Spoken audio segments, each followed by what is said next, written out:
Hola, what is up everybody? Welcome back to the channel. If you're new here, subscribe for more content like this. If you guys need to charge your batteries, charge your tools, that kind of thing, and you're in a transit, I'm new to transit, I kind of learned something new myself. We have the battery located in a convenient spot, and we actually have some convenient connections, like I said, that I didn't know about. I'm going to show you in this video putting in a pretty powerful pure sine wave inverter so I can power things, like I said, like chargers, recharging some tools, lights, things like that. So stay with me.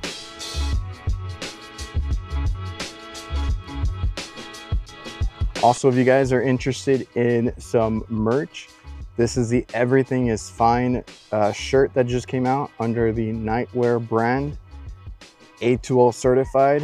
If you guys you do HVAC like I do, you understand, check that out at reliablehvacr.net at the merch store. This inverter is pretty neat in my opinion. This is a 2000 watt pure sine wave inverter that we're going to install here. This one is a pretty powerful heavy duty one. It's meant for camping and stuff like that if you guys are into that. And this one has two intelligent cooling fans, so it does have a dual fan setup for cooling to keep it running at a decent temperature. You also have 3 AC outlets, which give you up to 120 volts. And then you got 3 USB-A 3.0 ports for fast charging. And you also have that power delivery, that one USB-C port that gives you 60 watts of charging. And this thing has an on and off switch on the inverter itself, so you can reach over, turn it on as you need it to. I use it to charge my Milwaukee batteries, recharge some flashlights, things like that. And then when everything's charged and done for the day, I will turn that off at the end of my shift. I'm going to show you real quick because I have it here set up, but we're going to mount it right behind the seat in these transits. You do have the battery accessible down here under the seat, but you have some connections that we're going to get into real quick. I've already kind of started that process, but I'll walk you through it real quick. And not only do you have the on and off toggle switch on the inverter itself, you have this display that is connected through a data cable, which also gives you the ability to turn it off and on, have the data right there, because there is also a screen on the inverter itself that gives you real-time data.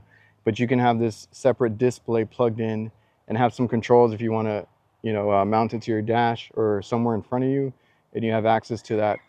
And you can see if it's on or not versus, if it's hidden, you can't see anything. So there's that. Plus, it has a remote control. So I thought that was pretty cool. This is a pretty neat inverter. When I used to look for them, I've never seen anything that had, and granted, it's been a while, so I understand if I'm late to this, but I've never seen one that had like a screen on it, any data on it, multiple ways to turn it on and off, things like that. It's a pretty nice little inverter, pretty powerful for what it is, and it's not crazy ridiculous, taking up size and massive or anything like that. So let me pull this seat forward. All right, so I'm going to try and show you what I can. These right here, and I think I took off the cover because it is impossible to get into this space, but you do have, I think, what they're called customer or consumer connections right here. So you're able to steal power from your battery that's over in this space because it runs through here. I kind of have it disconnected loose right now because I wanted to make sure what I was doing. I just didn't want to trust something I had heard. So it connects the battery through there. You have your connections and you have power here. So you need to run your positive on one of the terminals here. And all I did was check to ground. This bolt right here is grounded right here. And if I have my 12 volts, I knew I was good. So we hooked up there. There's little connectors or covers that go in those connectors right there. So I'll put those back on as well. And that is our pure sine wave inverter. Pretty compact for what it is. Pretty powerful. And I think it's a great little addition here in the back. So if you check any of those connectors in that area, check it to ground, you're going to get the 12 volts DC. So I mean, I'm just checking it now to the bolt this is grounded out. So that is our, like I said, customer connections, I think that's called. So you do have a way to tap into your battery basically. So we're going to use that. That way our wires are easy like to run this way, and we can just mount. I'm going to mount that up. I had it like that just to test it, but we'll mount it up real quick, and that'll be the permanent spot for now.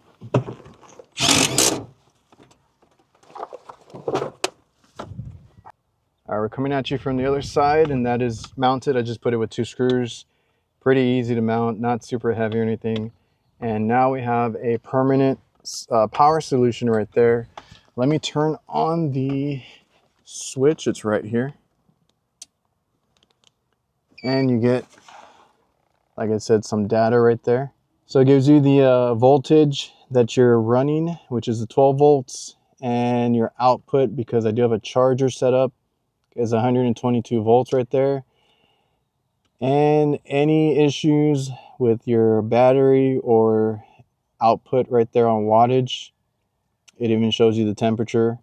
You have all that information right on the inverter. Over here I mounted a Milwaukee rapid charger. So right now it is already fully charged. I don't think I have anything to put on there currently to show you, but that's going to be the main priority, is running some chargers for my tool batteries and things of that nature. Now you have your ports all on this side. Everything's on one side, easy to access. I'm going to throw in this 3-in-1 charger that I have for different connections that I would need to charge lights, my AirPods, things like that. It's on a retractable little thing here. I can have it just laying in the middle.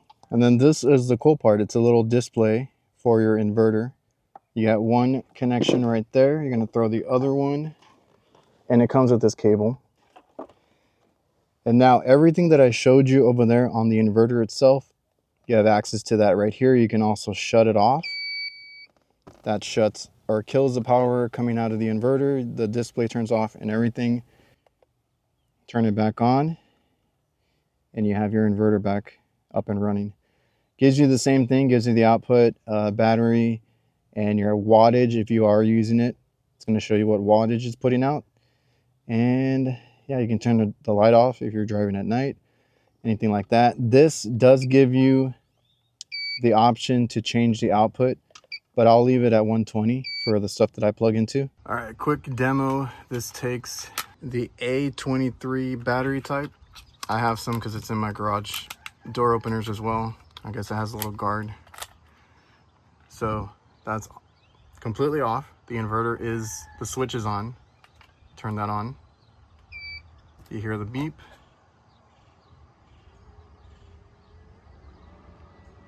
It's ramping up, and that turns on. So it just starts up, and then if you turn it off, you'll kill power to the plugs. All right, and it's as simple as that. If you guys are looking for a simple, I thought it was pretty cool and unique with the display on it, the wired display you can run, or the remote control. I thought all that was pretty cool, and it is a smart inverter basically. It does have a lot of safeties in check to protect your vehicle. So you do get short circuit protection, over temperature protection, low or over voltage protection, reverse polarity protection, overload protection, and if your battery goes low, it says low or over, but if your battery goes low, it has something so it won't kill your battery essentially. So a lot of cool stuff built into this pretty affordable little inverter. Hide it behind, if you guys are in a transit, hide it behind the car seat, wire it directly right there. You don't have to run any wires for that. I did have an Express before where I did have to run wires. So, I mean, proceed with your own caution there. Like, just be wary of where your battery is and where you're going to be running your connections to. So it's easier on these. I've had other vehicles that have a similar setup, so it's easy to put inverters in those situations. And this can also run on, it does come with some fuses. It also runs on solar panels if you guys want to hook that up and use it out on a camping trip or anything like that. It is advertised for that scenario. So like I said, check it out for yourself. Check out the link in the description. I think it is on, there is a $10 coupon on right now. There's always coupons on Amazon. I mean, see what you can get it for, but I think it's priced pretty well for what it is. And I we'll use all of those USB ports for different tools, lights, tablets, things like that. And my batteries are always going to stay charged. Now, if you guys don't feel comfortable installing an inverter as simple as this was, I think it was pretty simple to put in, and you can mount it up. It's easy to kind of, like I said, it's not super heavy or anything. I have no issues with it being screwed into that panel behind my seat. But if you guys are not comfortable doing that, I will have a video up probably next, very soon, on some other solutions that you can go with if you guys don't want to have a permanent or mounted inverter like this. So if you guys are in the market for something like this, like I said, check it out. If not, check out the next video and I'll give you some more options, because I think having some sort of power inverter in a vehicle, in a work vehicle at that, is pretty helpful, important. And if you guys road trip a lot, camp, that kind of stuff, that's kind of what I'm going to use the other solution for. And I think it's pretty good to have, if you ask me. So remember to like, comment, subscribe, check out the merch, like I said, at the website. See you guys.